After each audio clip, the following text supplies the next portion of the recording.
morning, everybody. I would like to welcome you to the ongoing lecture series of from the SIG, Medical Management of Medical Problems and Medical Emergencies in Dentistry.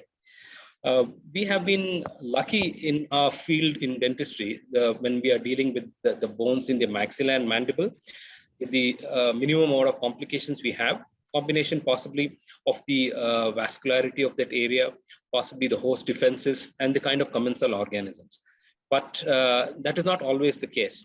Can you imagine extraction socket anywhere else in the body which could actually heal? You'll definitely end up with infection, osteomyelitis, but that is not going to be always the case, as there are conditions which can affect the healing of bone.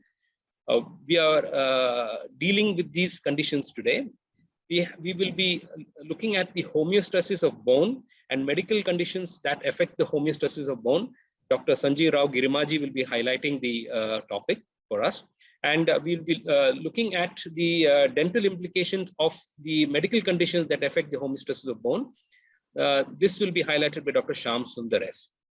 Well, I don't think we need to give too much of an introduction for Dr. Sanjeev Rao Girimaji. He's a renowned physician in our city. He is currently working as a consultant in the Apollo BGS Hospital. And he's completed his post-graduation from the Indira Gandhi General Hospital and Postgraduate Center in Pondicherry in 2006. He also has completed his post-graduation in diabetology from the Johns Hopkins University in the United States. He has a special interest in the field of endocrinology and diabetology. And as we have always experienced, he is ever so keen to share his vast knowledge in all education forums. And I thank Dr. Sanjeev Rao Girimaji for having accepted our invitation. And I give him the stage to highlight us about the homeostasis of bone and medical conditions that affect the homeostasis. Yeah, thank you. Thank you, sir, for the kind words. And thank you for this wonderful opportunity. Like we all know, this is something that it's a vast topic, and there are a lot of conditions that affect the bones and in turn affect the procedures and other things. Today, what I'll be doing, I'll be concentrating more on the bone homeostasis and the frequent conditions that we see, the common conditions that we see. So,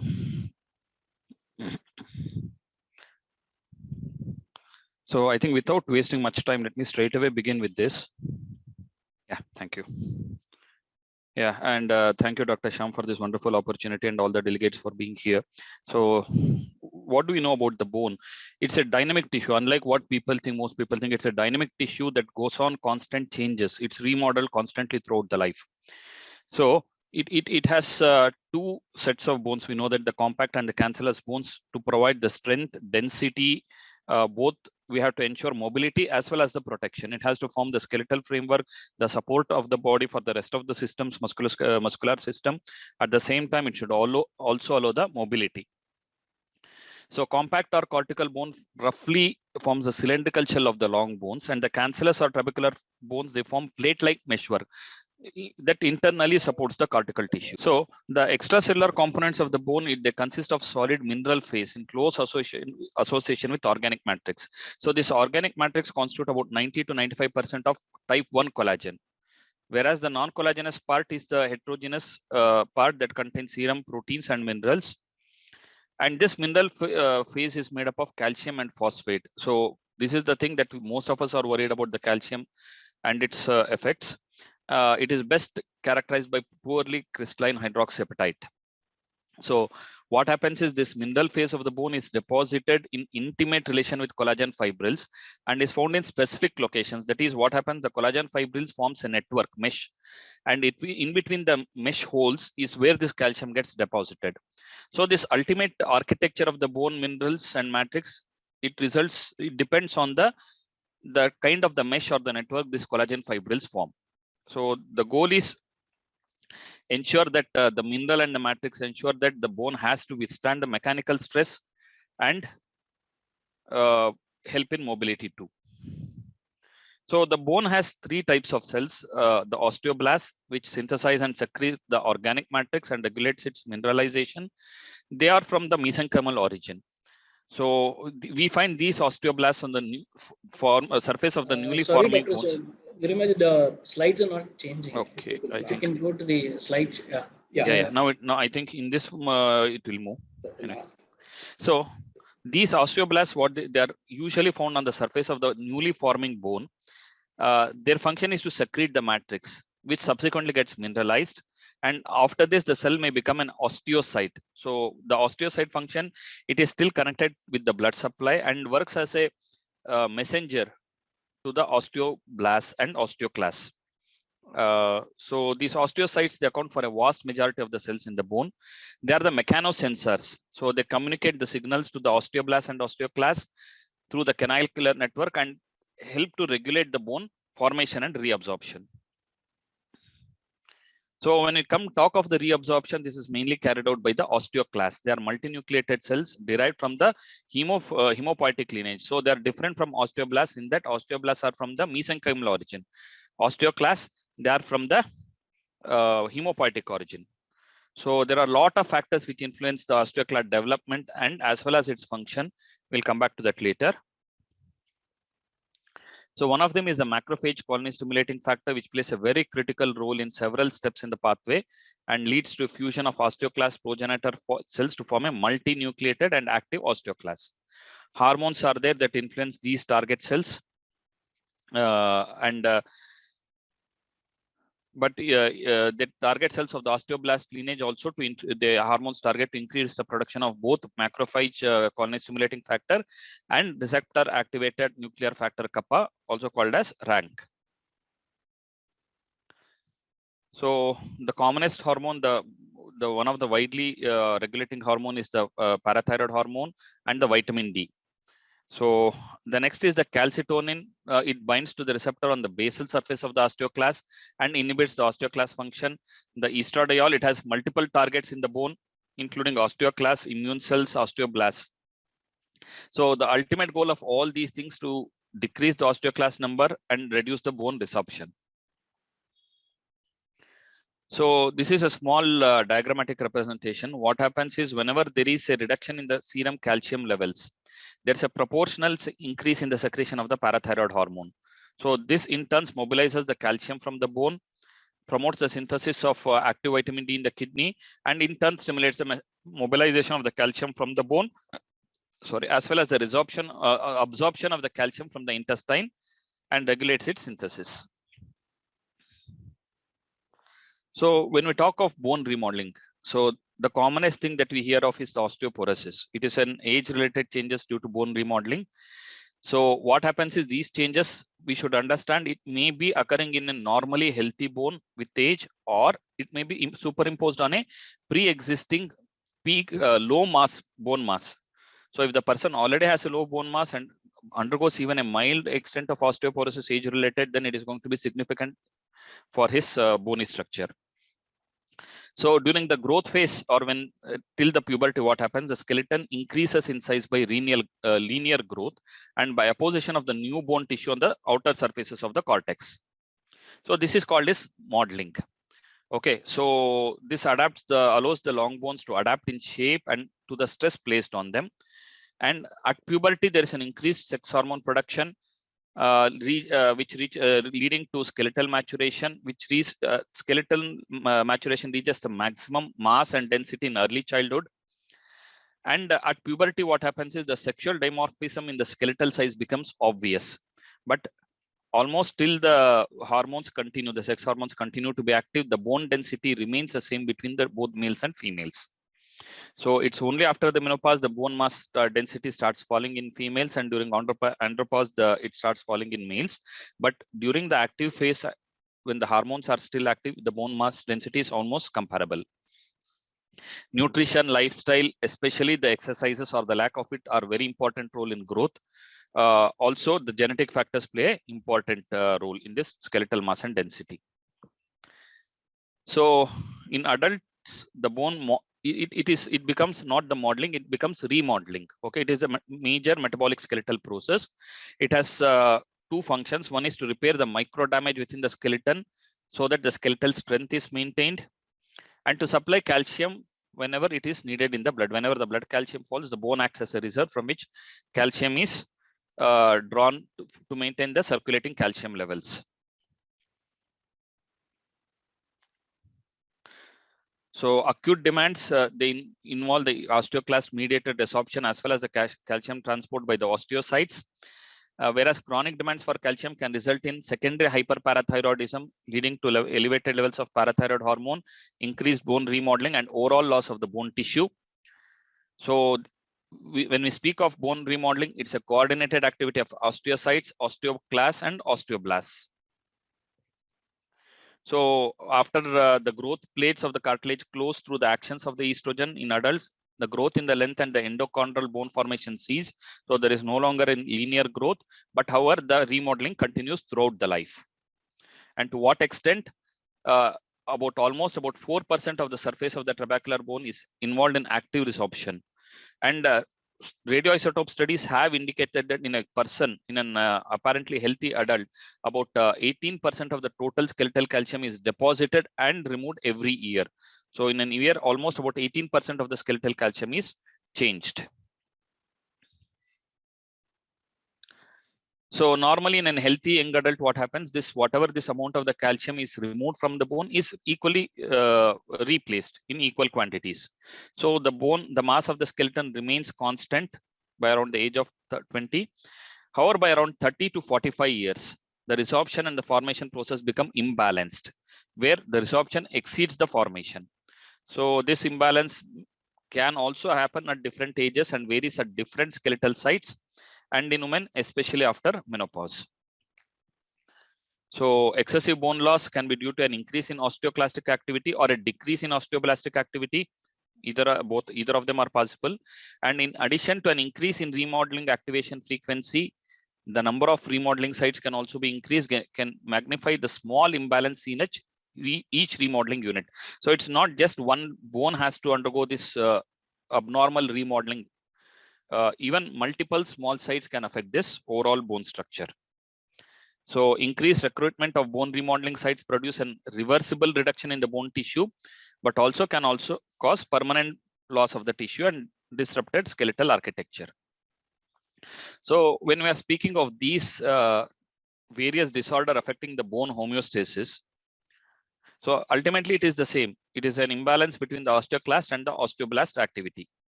So the various hormones we have discussed: estrogen, the drugs like glucocorticoids, thyroxine. In fact, thyroxine can stimulate both either the formation or the resorption of the bone. Insulin-like growth factors, they increase the osteoblast proliferation. TGF increased osteoblast activity. Interleukin-1s, they increase the osteoclast activity. Prostaglandins increase the bone turnover. This is generally we see whenever there is a fracture, the local prostaglandin levels are elevated. There is an environmental factors like increased temperature, dietary phosphates, pyrophosphates, they inhibit the resorption.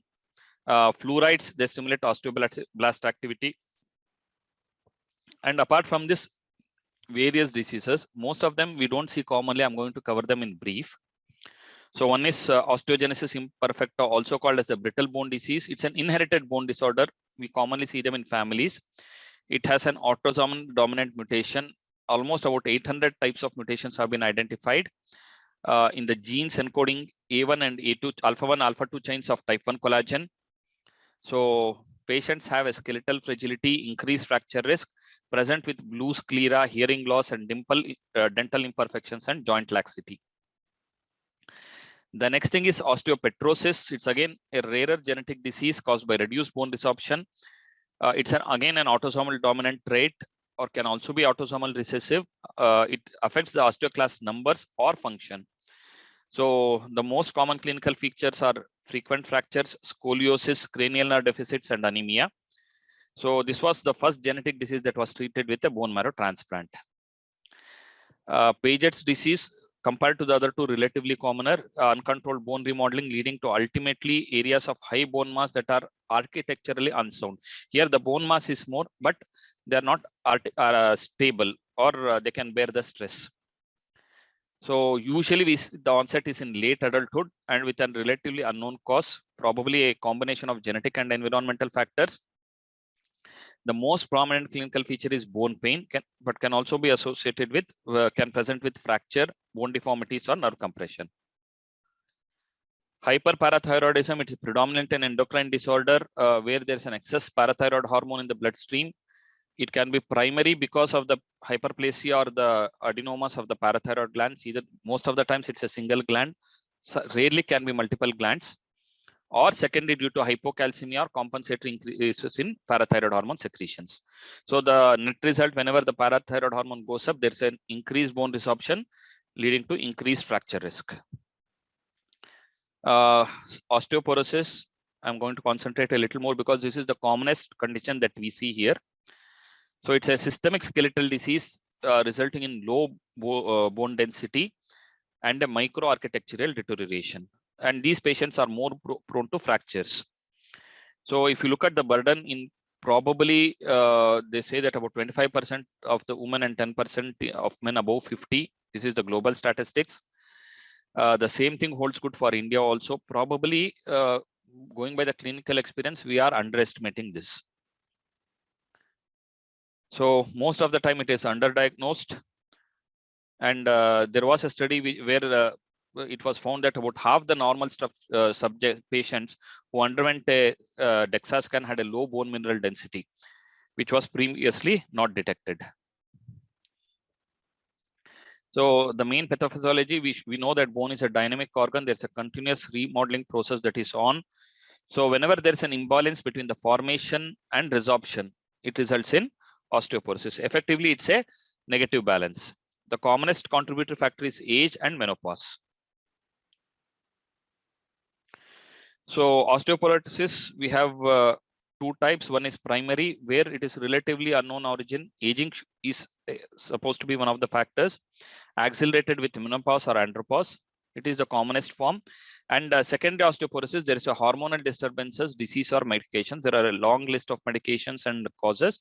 I'll just brief them. So if you can look at this, I'll try to enlarge this.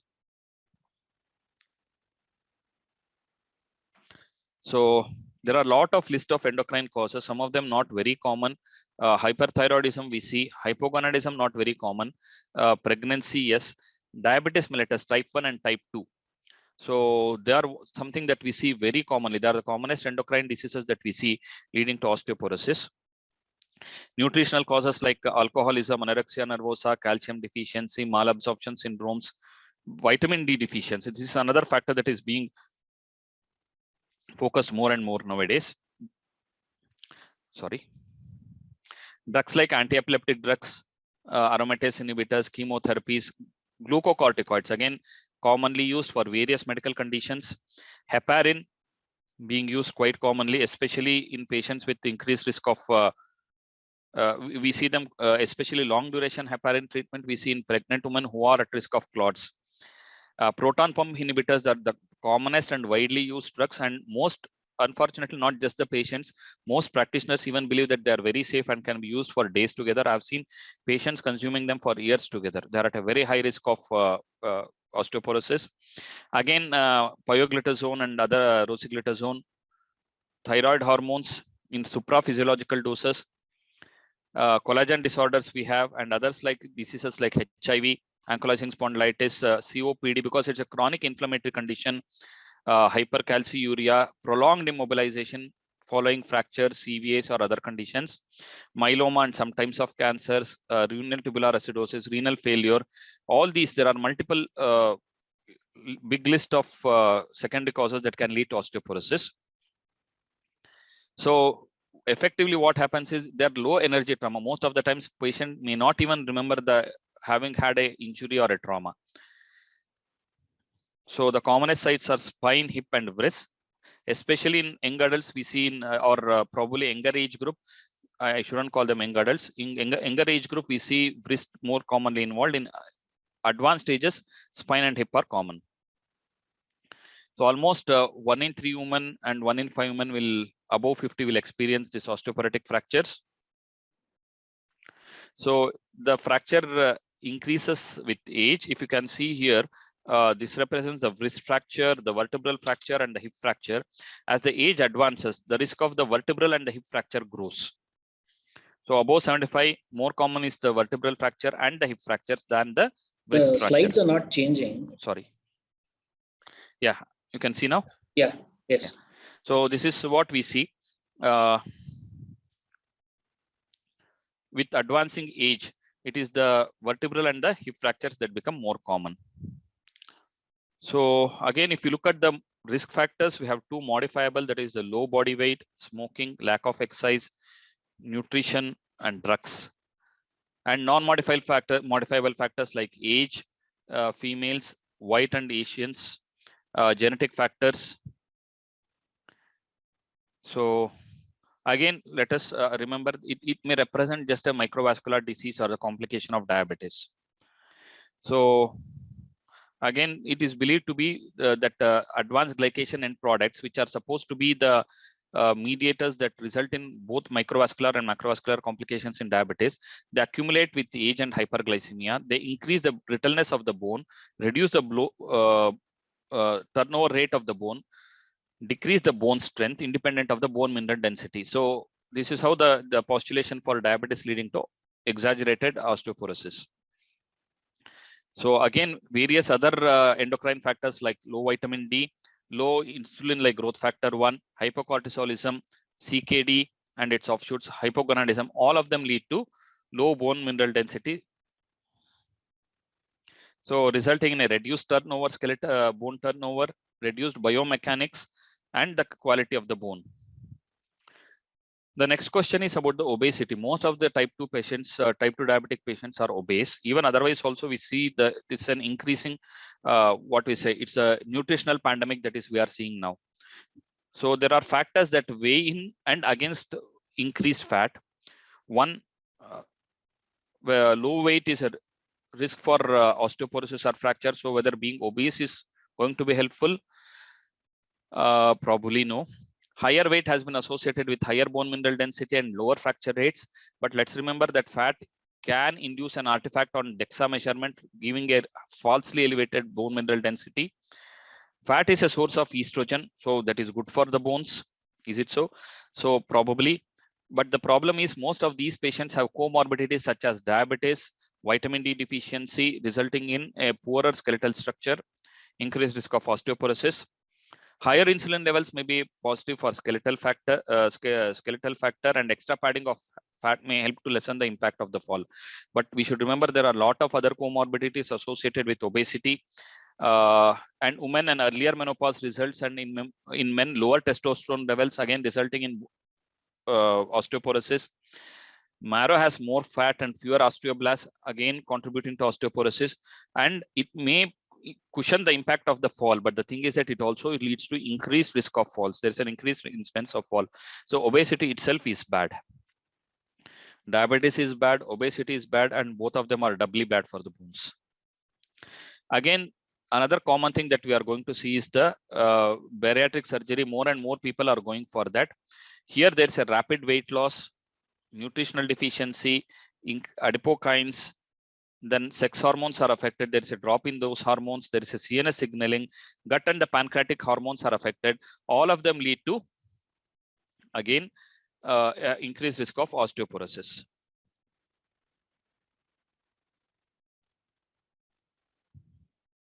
The slides are visible, Ala?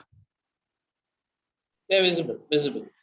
Yeah. So if we are looking at type 2 diabetes and osteoporosis, first thing we should remember, like any other complication, a diabetic is at risk of developing osteoporosis. We should do a DEXA scan more frequently or as and when required. The first thing starts with lifestyle intervention with medical nutritional therapy and exercise. A modest weight loss. Generally, any patient, we recommend a weight loss of about 10% over 1 year, not a very rapid weight loss. 7 to 10%, even 7% is adequate. A Mediterranean style diet, nuts and seeds, and supplementation with calcium and vitamin D. Restrict the intake of alcohol, and smoking, 100% smoking cessation. Intense exercises, at least 150 minutes. In fact, in Asians, especially Indians, it is recommended that walking should be at least 200 minutes per week. 150 may not suffice for us.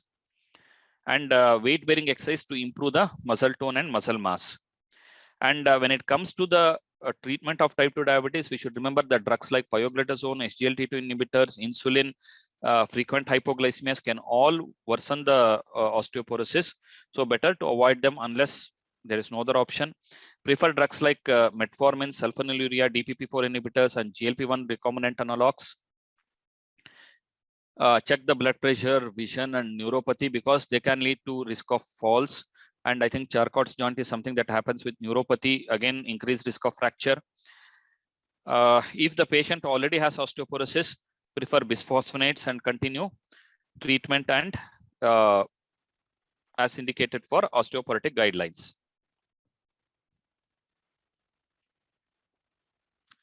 So whenever we have these patients with osteoporosis, the thing is that ABC and beyond, that is abstinence from tobacco, excess alcohol and caffeine, behavioral life changes and behavioral lifestyle changes, especially increase in exercises, calcium, adequate calcium intake, vitamin D intake, exercise and weight bearing, especially the low impact exercises, fall prevention, good nutrition. So if you look at type 2 diabetes and skeletal health, fracture risk is greater for accounting for, if you compare the same BMD in a diabetic versus non-diabetic patients.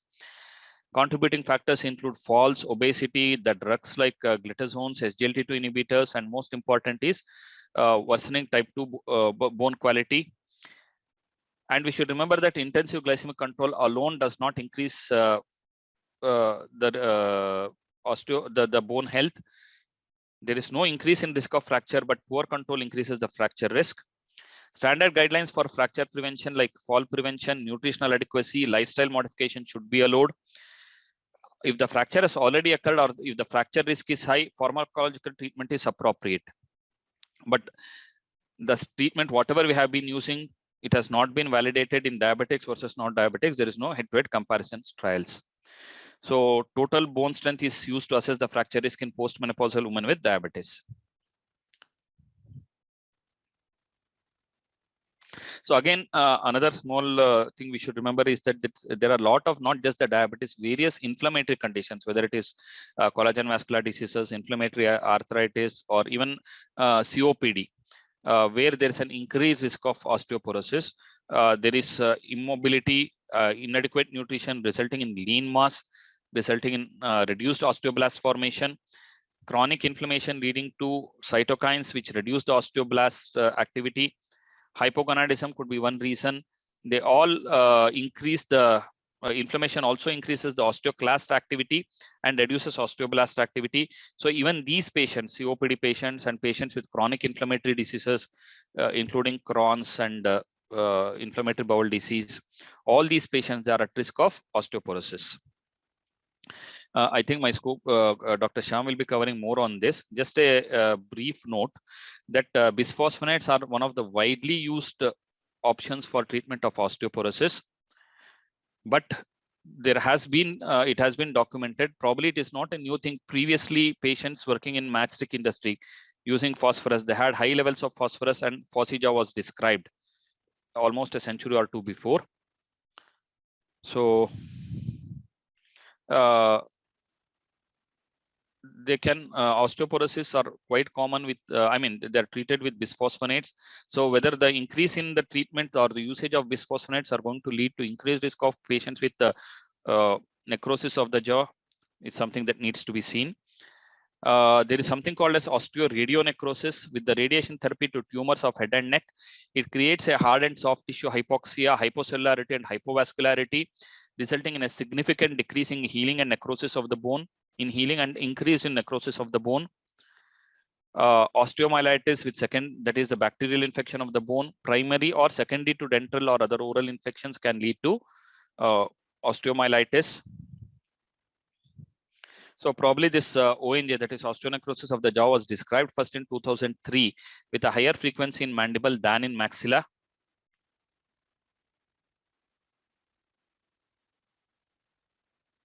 So I'll just mention about the relative potencies of various drugs that we use. We commonly use residronate or zoledronate, famidronate, these things. If you look at this, the potency, relative potency, if you take etidronate as 1, the zoledronic acid, which we use commonly as IV form once a year, it's almost 1 lakh time more potent. The residronate, which we commonly use as a tablet, weekly tablet, it's about 10,000 times more potent. So we need bone mineral density measurement, DEXA scan. The commonest sites tested is lumbar spine, hip, and forearm. WHO recommends hip joint for assessment of osteoporosis. So if you are looking at how to interpret that, we are using two scores, that is the T score and the Z score. T score is a patient's BMD minus an young adult BMD by standard deviation of the young adult. So here the patient is compared with the standards of the young adult. In Z score, patient's BMD is compared to that of the peers, that is the same age group of the patient. So T score of less than 2.5 is osteoporosis, 1 to 2.5 is osteopenia, and 1 to minus 2.5, sorry, minus 2.5 is to 3.5 is osteoporosis. If it goes below minus 3.5, it is severe osteoporosis. So any patient presenting with osteoporosis, we need routinely an RFT, that is renal function test, liver function tests, vitamin D, serum calcium and phosphate. Depending on other clinical indicators, we may have to do a cortisol level, the sex hormone levels, bone turnover markers, inflammatory markers.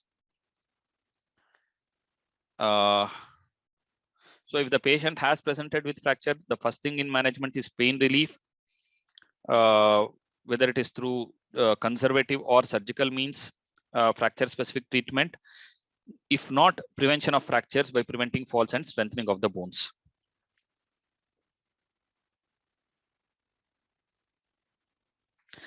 So if you look at the pyramid for prevention and treatment, the topmost is the first and the baseline, where we have to start at an young age and continue throughout the adulthood and the elderly age is lifestyle changes, that is adequate nutrition, physical activity and fall prevention. Address the secondary factors like drugs and diseases, avoid drugs that can cause worsen osteoporosis. And the last would be the acute treatment would be the pharmacotherapy like bisphosphonates. Cessation of smoking, that is very important. And various studies have proved that exercise improve the bone mineral density. Regular exercise is something that we should encourage, and it should begin from young adulthood, not at the elderly age. So the type of the exercise should include gait and balance training in our elderly, strength training exercises, movements, aerobic exercises. But we should also emphasize that these benefits are lost very quickly when these exercise, if the exercise is stopped. So yoga is something that is generating more interest in recent years. It's a low impact exercise. No special equipments are required. Posture and balance training is there. There's a reduction in falls. So to prevent falls, we need to emphasize on the need for exercise, minimize the medication, and we should also remember that hypertensive, some of them which can cause postural hypotension, can also result in frequent falls or sudden falls. And environmental changes like providing supports while sitting up and getting up. These are the things that can help to prevent falls. And calcium, vitamin D, we know that they are very important. They have a very important role in bone metabolism. About 70% of Indians are vitamin D deficient. Probably in my OPD, when I see that almost it's about not 75, it's 90 to 95% of them are deficient. Majority have a low calcium intake. The recommended dietary allowance for Indians is about 100 milligram of calcium per day and 400 international units of vitamin D. So if need, we need to supplement calcium about 500 milligram to 1 gram per day and 60,000 units of vitamin D per week. So there are anti-resorptive therapies like bisphosphonates and denosumab, anabolic hormones like teriparatide, which stimulates, which helps in improving the bone mineral density. So this FRAX is a fracture risk assessment tool developed by WHO, which helps in identifying patients who are at risk for fracture.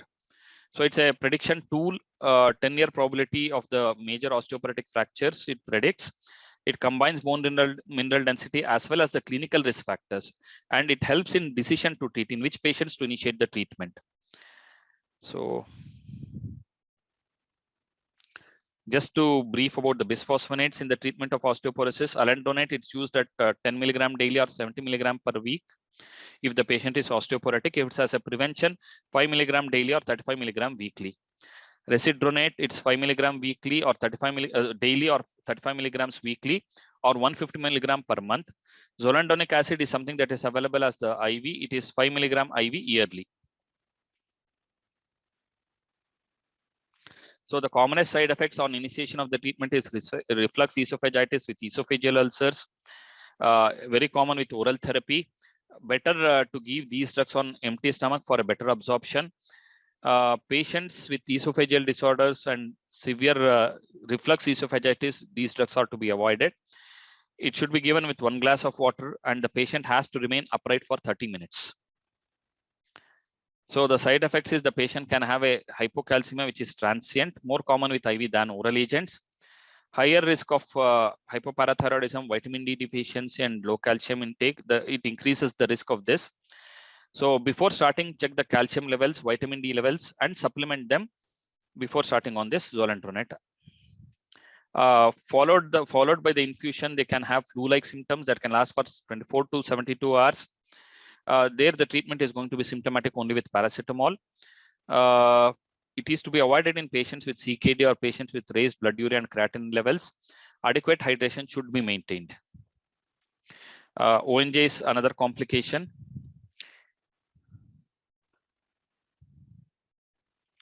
The next drug that can be used is parathyroid hormone or analog drugs. So they stimulate the bone formation, but definitely not an initial therapy. To be used in a high-risk patient where T-score is less than 0.35, and all other therapies have failed. Teriparatide is the commonly used drug. Dose is about 20 micrograms per day subcutaneously. It's available as multi-dose pre-filled pens available for subcutaneous injection.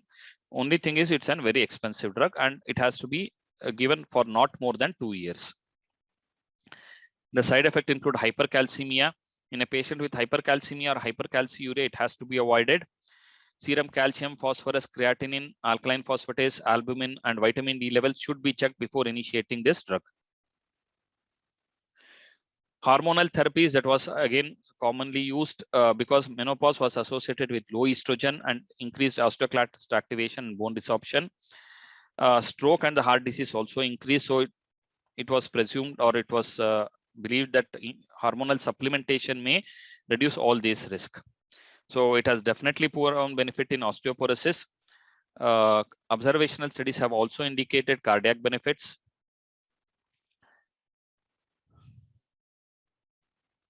But various RCTs comparing it with placebo, it has shown that there is no role in chronic disease management, and the overall risks are much higher in patients. So if you are looking at the short term, fine. In the long term, the risks are higher. So hormonal therapy is never the first line drug line of treatment for osteoporosis. Hormones are available in oral or transdermal forms. If the patient has significant postmenopausal symptoms, it can be used that additional benefit for osteoporosis, but again, it has to be short term, never the long term. Raloxifene is another estrogen receptor modulator. It increases the BMD, decreases vertebral fractures, but has no effect on fracture in other long bones. Extraskeletal, it has a reduction in invasive breast cancer, and but there is an increase in thromboembolic events and hot flushes. It is about 60 milligram per daily. It is combined with estrogen for postmenopausal symptoms in patients, and can be used in patients who cannot tolerate bisphosphonates or at a higher patients who are at a higher risk of breast cancer. Denosumab is a monoclonal antibody used to prevent resorption of the bones. Used as 60 milligram subcutaneous every 6 months. There was a 68% reduction in vertebral bone fracture and a 40% reduction in hip fractures. So we have an 8-year data. There was a continuous increase in BMD, reduced bone turnover. It is well tolerated with probable risk of hypercalcemia and renal impairment. So significant rise in fracture after discontinuation. So if you are discontinuing this drug, immediately it should be replaced with other modalities of treatment. Calcitonin is another commonly used and easily available agent. It binds to osteoclast and inhibits the bone resorption. To be used as a single daily intranasal spray of about 200 international units. It can also be given subcutaneously. The side effect is rhinitis if you are using an intranasal form. However, the effect on the bone mineral density is weak, so it is not the ideal choice. So we have different drugs. Whatever we choose among these agents, so that is teriparatide, bisphosphonates, or denosumab, we have to base our decision based on the harms and the cost. Especially when it comes to Indian patients, it is the cost that comes the first, and definitely the safety. So patient preferences, cost conditions, okay, that is important. But first thing is supplement with calcium and vitamin D if there is a inadequacy. Monitor the compliance, response, and side effects.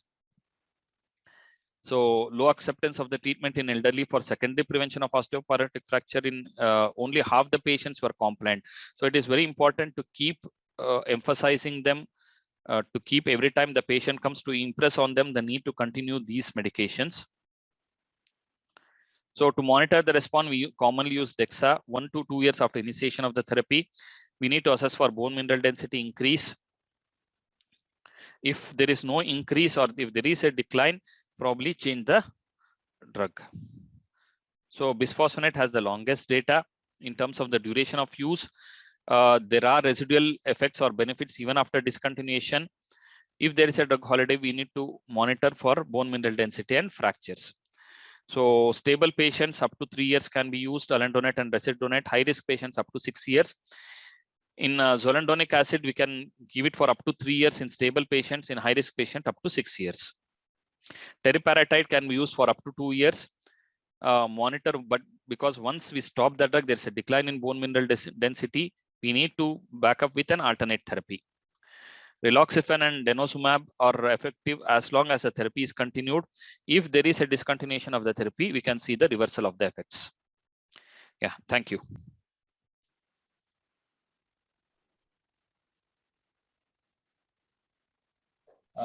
I thank Dr. Sanjeev Rao Girmaji for his wonderful talk.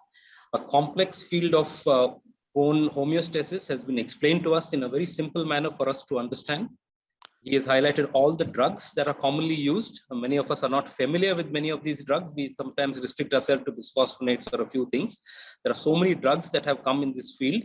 Dr. Girmaji has highlighted all of them and shown us what are the usages, the problems, and the precautions that we need to take. I thank you a lot, Dr. Girmaji. Participants who wish to ask questions of Dr. Girmaji, kindly put it in the chat box with your email ID. We will get answers to these questions personally emailed to you. So I thank Dr. Girmaji again. I know we are holding up him from his busy OPD. So I thank you very much for having taken time for us. Yeah, thank you, sir. Thank you for the kind words, and thank you, Dr. Sham and all the delegates here. Thank you. Right. Now, we will move on to the next part of our program. It is a talk by Dr. Shyam Sundar S., a good friend of mine, who currently is working as a reader in the Department of Oral and Maxillofacial Surgery. He is the current group leader of this SIG, the SIG on medical problems and medical emergencies in dentistry. He is a designated DLS instructor from the American Heart Association. His interest in bone is far-fetched. He's trying to specialize in the maxillofacial engineering. He has done work. He's doing a collaborative work with Master 3D in Chennai. We are using finite element analysis for the placement of dental implants. He's currently the project investigator for a Department of Biotechnology funded research project at the JSS University, DPT BIRAC. They are developing a 3D bioprinted silk fibronoid scaffold for bone regeneration. So as you can see, his interest and his expertise in bone is far-reaching. I'd like to invite Dr. Shyam to give his talk on dental implications of medical conditions affecting bone. Thank you, sir, for the kind words. I really don't know whether if I deserve all these words, but thank you. So we will start off from where Dr. Girmaji has left. So basically what we are going to see is the dental implications of these medical conditions which affect the bone.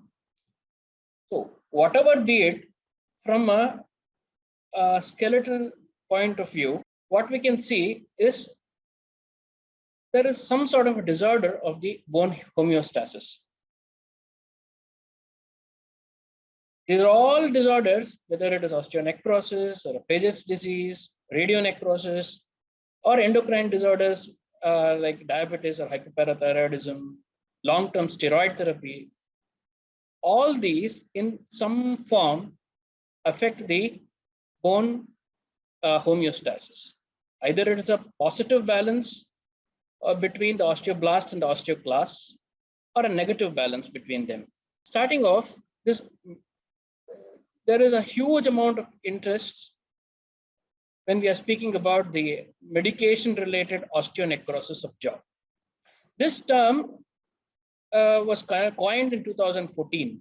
Before that, it was from 2002 onwards, there was osteonecrosis of jaw, which was more related to bisphosphonates. So they called it bisphosphonate-related osteonecrosis of jaw.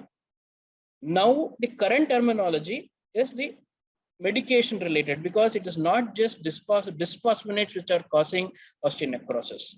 It is other set of drugs also. So basically, the osteonecrosis of jaw is more restricted to a maxillofacial region only because of the reason that the bone turnover is in the alveolar bone is 10 times more than the other bones in the body. That is because the bones, maxilla or a mandible, is always in some way or the other, always interactive with the outside environment. Whether it is a constant bacterial exposure leading to giving a constant inflammatory environment, or is a constant load changes, masticatory loading, that's also giving a constant remodeling environment. And our dental pathology as such, it is always a predisposition to either an inflammatory environment or a remodeling environment. And the medications that can cause osteonecrosis of jaw, the previous speakers already elaborated on it. Overall, in crux, it is basically an anti-resorptive, meaning anti-osteoclastic, or anti-angiogenic, meaning the VEGF, the vascular endothelial growth factor signaling, is reduced. The net effect is a reduced vascularity. And in specific, if you want to speak, it is more about the bisphosphonates. The patients who are on IV bisphosphonates are 10 times more affected than patients who are on oral bisphosphonates. And the newer class of drugs, that is the denosumab, there is a classic difference between the way the bisphosphonates and this denosumab acts. For osteonecrosis of jaw, there is a classic criteria. One is that patient should be on current anti-resorptive or anti-angiogenic drugs. The exposed bone should be there. It should be non-healing for more than 8 weeks. And there should definitely be no history of radiation or bone metastasis. These are a classic criteria recommended. And this diagnosis is made by a combination of clinical suspicion, clinical examination, and radiological assessment. So, as much as possible, this talk will be more evidence-based. And these evidences are in the from recent years, in the last 2019 onwards. From an oncologist standpoint, bisphosphonates are a boon. But from a dental practitioner's standpoint, or the patients who are affected out of osteonecrosis of jaw, these are real challenges which are affecting the quality of life. So who gets all these osteonecrosis? Who are more prone are the patients who are immunosuppressive and who are having a long-term corticosteroid usage on concurrent chemotherapy. All these patients are more prone towards osteonecrosis. So basically, what we can presume is are the osteoclasts are just cells who can just follow instructions, nothing more.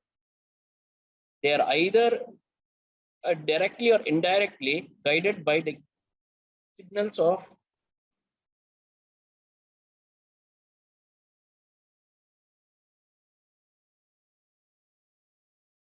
they are either guided by the signals from the osteoblasts. So the osteoblasts are through the receptor activator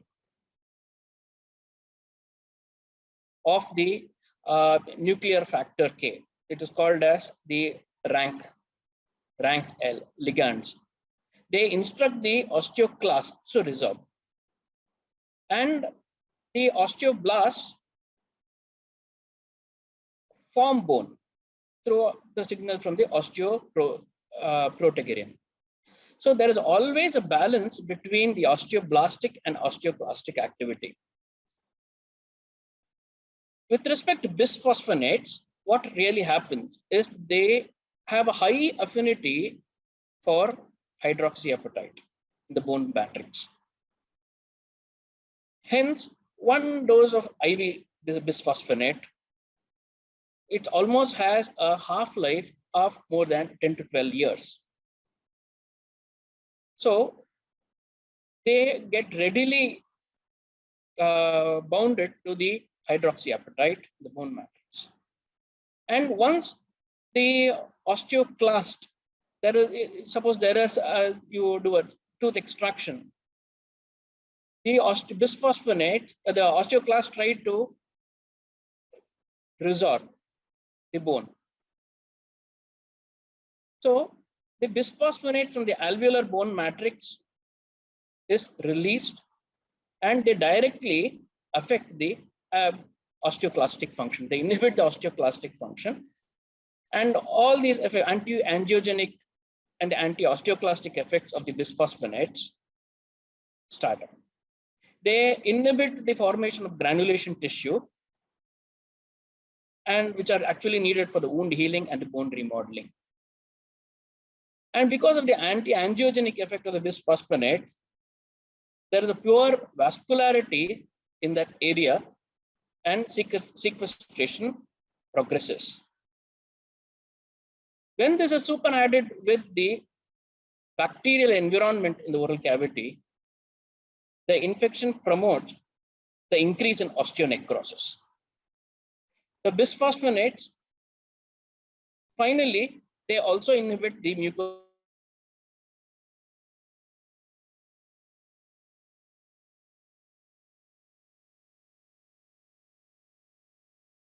So with respect to the staging of osteonecrosis, this clinical staging is very common to osteoradionecrosis also. So in the first stage, when the patient comes to you, he might not have any symptoms as such. He might just come with an inflammation. There will be no breakdown of mucosa. OPG will show very mild radiographic changes. It is only the talent in you, the art of history taking, which will identify the patient with who is under risk. So this stage, it is called a stage 0, where there is absolutely no breakdown of the mucosa.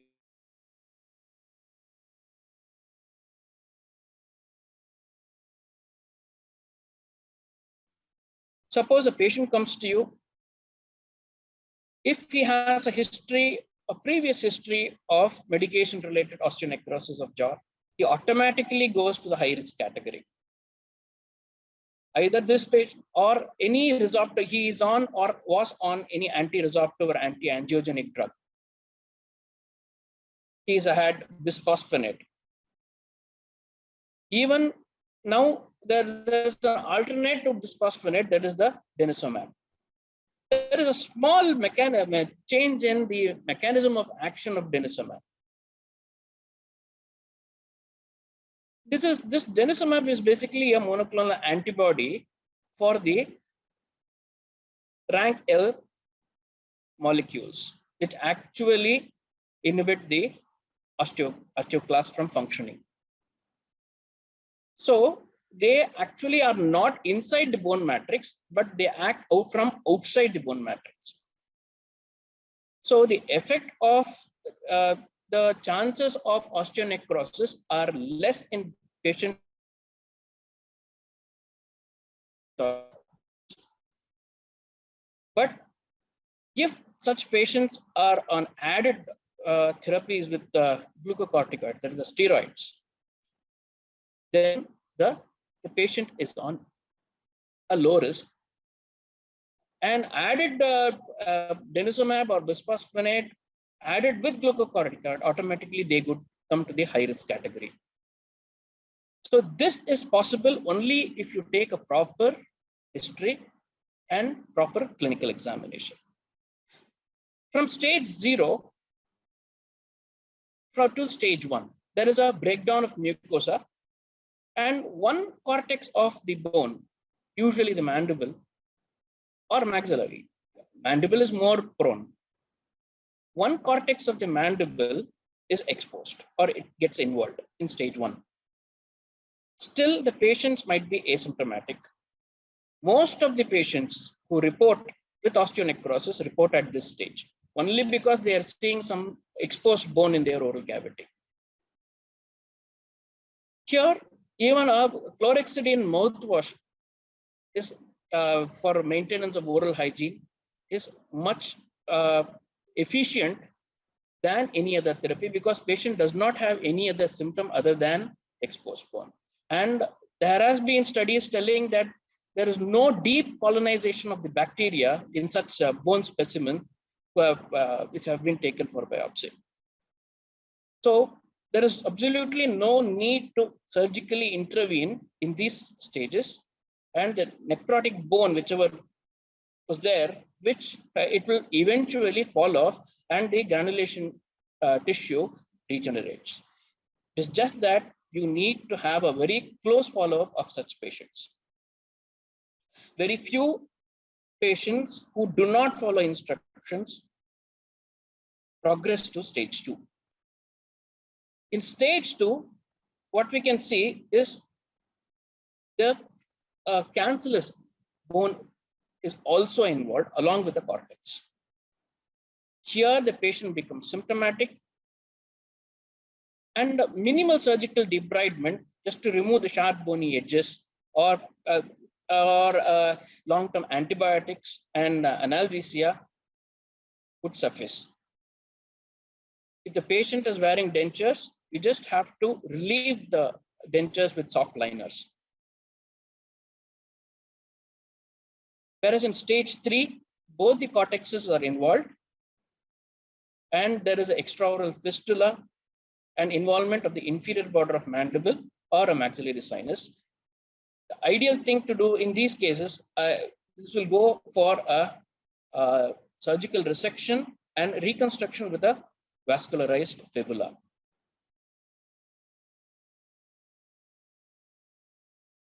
So summarizing, osteonecrosis, it is always easy to prevent than to find a cure. It is always better to have a discussion with the oncologist or the physician who is going to start the patient on anti-resorptive or anti-angiogenic medications. Now, suppose the patient is on oral bisphosphonates, it is recommended that the patient is having a 3-month drug holiday before extraction, because the serum concentration of CTX is basically a peptide of type 1 collagen, which is released from bone during bone resorption. Since the resorption is less, the value of CTX is less when the patient is on bisphosphonate therapy. And with a 3-month holiday, it automatically increases to 150 picogram per ml, which is the minimum required level for a low risk of bisphosphonate-induced osteonecrosis of jaw. So ideally, get the serum CTX done at the end of 3 months. Look for 150 picogram per ml. Then you start with any sort of extraction. If there is a chance, always prioritize least invasive management alternatives than going for extraction. If it is possible by any sort of means to restore the teeth, go ahead with that. HBO therapy has been promising, but there is no enough evidence in this. So in case of an emergency, if you don't have any other alternative, we need to go ahead. But prior to that, the patient needs to be educated and prior consent needs to be taken. And this extraction needs to be under antibiotic cover and a strict follow-up of up to 8 weeks. The next is the osteoradionecrosis. It is not a primary infection as such, but the problem with this is hypoxia, hypervascularity, and hypercellularity. Though the pathophysiology of osteoradionecrosis is different, the net result what we get from osteoradionecrosis or the osteonecrosis because of the medications are the same. That is, it has a exposed bone with mucosal degeneration. And the key here is because of this soft tissue vessel endarteritis, even the inferior alveolar artery is obliterated. And studies say that the trigger factors are usually a tooth extraction after irradiation. Since 1983, from the staging system of osteonecrosis has been changing based on different sort of perspectives. Initially, Marx based his staging based on how effective it is getting resolved with hyperbaric oxygen. Now, to a clinical staging, what we saw before, and amount of degree bone involvement, whether it is confined to alveolar bone, whether it has involved the alveolar bone or the basal bone just above the mandibular canal, or extending even beyond that. So prevention of osteoradionecrosis can be bimodal. Either you do it before extraction, 8 weeks before radiotherapy. And suppose even extensive pulpal periapical lesions, you treat moderate to advanced periodontal disease or impacted teeth, which are not completely in bone, only with a soft tissue cover, you go ahead and remove the teeth 8 weeks before radiotherapy. Or you do need to intervene after 5 to 6 months of radiotherapy. The logic is that the perfusion of radiated tissue and fibrosis worsens with time. This was a recent article in 21. It said that the chances of osteoradionecrosis is high after 2 years, only because of this reason.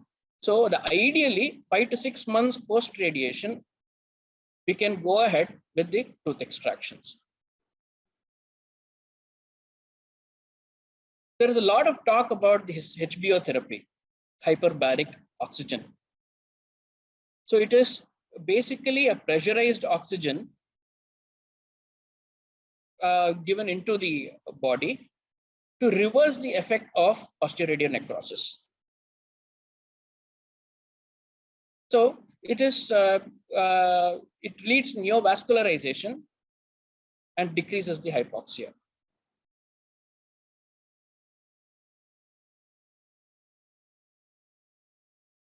Then this is a recent Cochrane database which shows that there was evidence that hyperbaric oxygen therapy reduces the chance of osteoradionecrosis following tooth extraction in an irradiated field.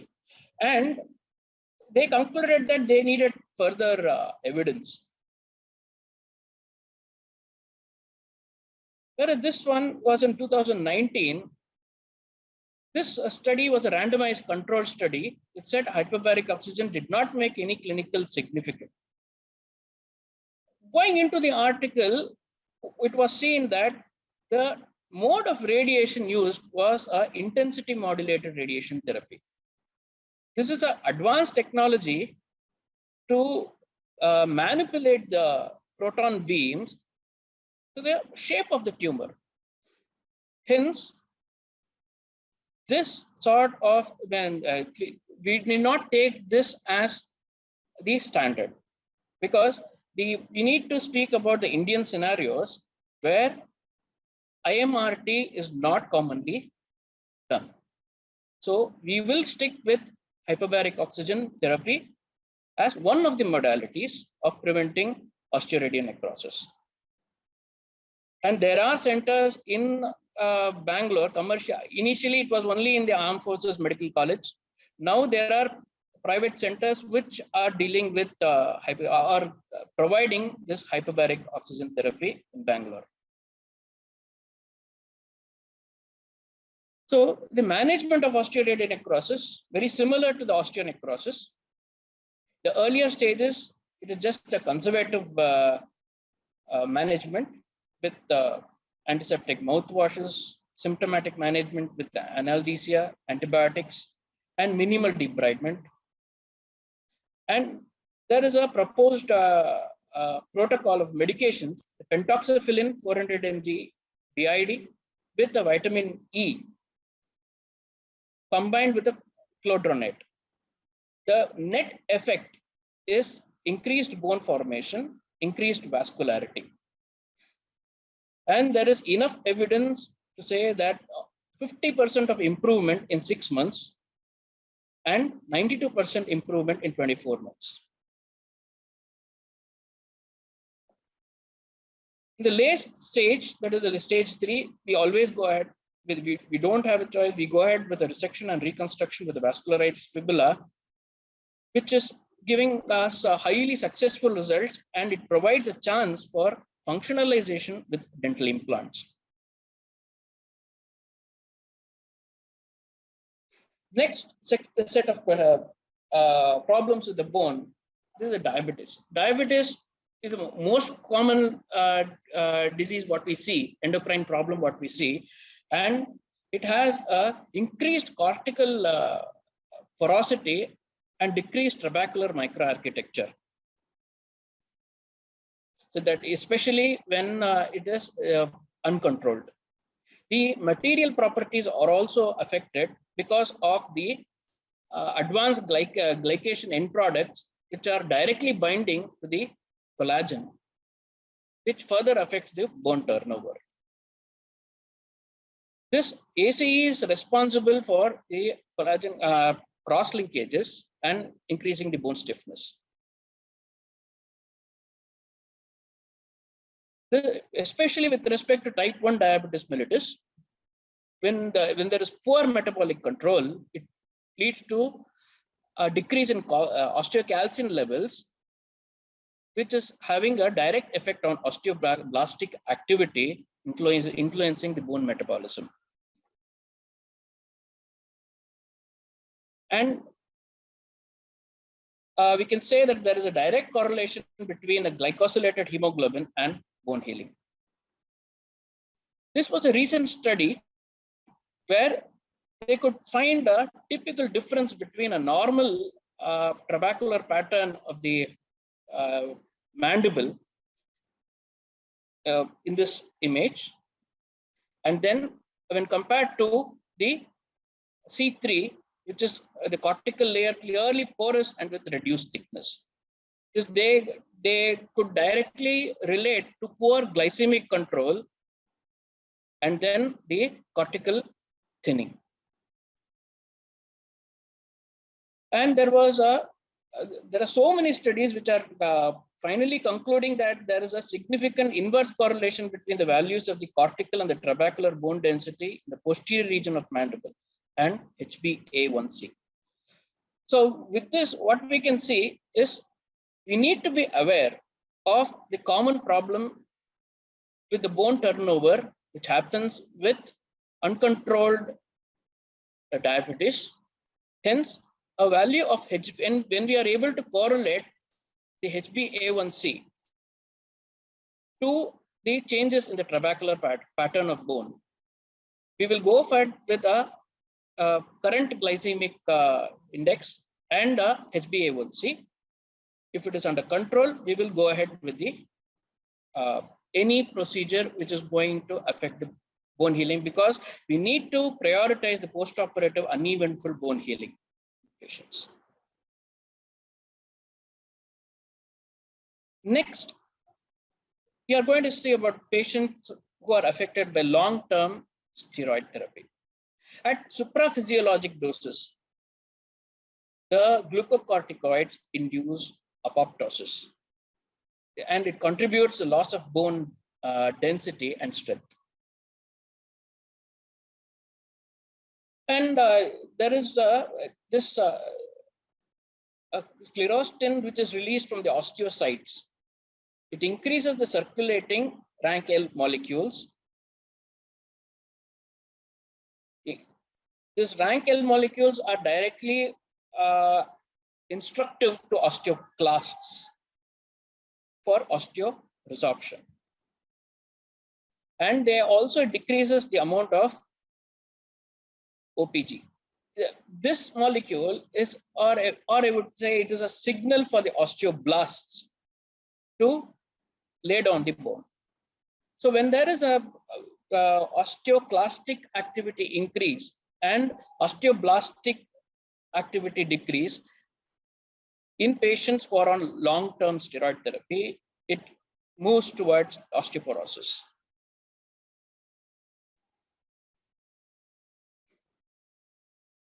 And they could see that the random blood glucose was significantly higher and significant lower of levels of calcium in patients on steroids. So how do we manage such patients on long-term steroid? Apart from doubling the dosage and adrenal insufficiency, all these, we need to look at a different perspective from a bone perspective. The bone mineral density needs to be checked. The trabecular bone score, which is very significant, they got the glucocorticoids cause significantly greater loss of trabecular bone compared to the cortical bone within 3 to 6 months of starting of glucocorticoid therapy. And there are specific biochemical markers for osteoblastic activity and osteoclastic activity, which needs to be checked along with the HbA1c. Again, it is to be underlined that it's always important to prioritize post-operative uneventful bone healing.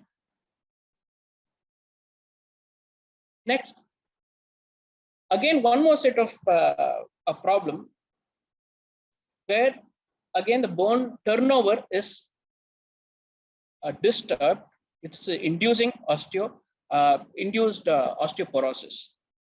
These are all the common things what we can find in from a dental perspective, and most commonly all these are related to expansile bone effects,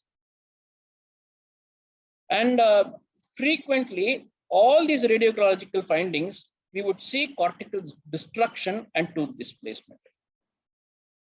Once parathyroidectomy is done, that is a cure for hyperparathyroidism, we are able to see a recovered or reversed bone turnover in these patients. But post-operatively, after parathyroidectomy, up to 1 year, the risk of fracture is still there. And this is osteopetrosis, though it is a very rare disease. You can see this. This is a website for rare diseases. And this is osteopetrosis is one of the diseases listed there. But you might come across such diseases, such patient with defective osteoclastic function.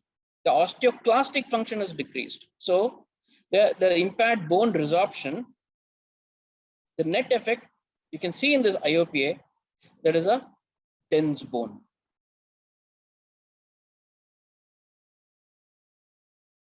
Such patients are more commonly susceptible to fractures because of their brittleness and infections, and especially that of osteomyelitis. Most severe complication post-extraction due to poor vascularization and poor wound healing capability of the patient. It is a long-term patient-doctor effect over a period of many years that the patient will not go out of your hands, because it is very difficult to treat this problem with osteopetrosis complicated by osteomyelitis. So the only way is to prevent such a problem by strict dental hygiene and prioritization of all non-invasive treatment alternatives. Again, the next step is Paget's disease, where we can say that there is a excessive bone resorption followed by increased deposition. Basically, this bone strength is decreased and they are prone to fractures. We can divide Paget's disease into, again, a bimodal perspective. One, before starting on bisphosphonates and after starting on bisphosphonates.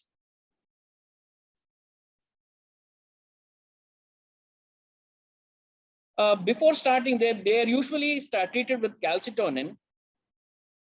The patient most commonly complain of pain in the Paget's disease, and calcitonin has been used for pain relief and reducing the neurological symptoms. Again, bisphosphonates are the cure in Paget's disease, but they are prone to medication induced osteonecrosis of the jaw. Here also, very similar to osteopetrosis, the patients are very much prone to osteomyelitis, even with simple extraction.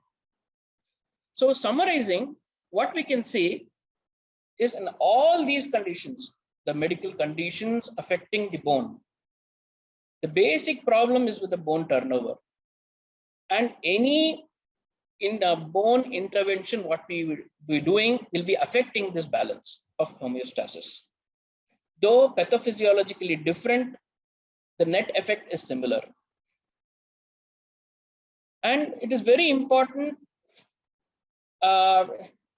history taking, we need to dig deep, meaning patient would not be telling you everything, because suppose it is bisphosphonates, he might have an injection once a year. He might forget such a thing has happened. But you need to know, based on the clinical examination, you need to ask the patient the right questions. And for that, you need to know when bisphosphonates are given, or the knowledge of how diabetes or steroid affects the bone. If you feel the clinical presentation, so there is some sort of a mismatch between the history and clinical presentation, you need to get back to history again and go deep. So identify the patient at risk. That is that is most important for correct treatment planning. Prioritization of all other non-invasive alternatives in risky patients will reduce the chances of osteonecrosis of the jaws. It is very important to have a direct conversation or a discussion with the physician or a medical or a radiation oncologist for improvement of the quality of life of patient, because prevention is definitely better than cure. Thank you.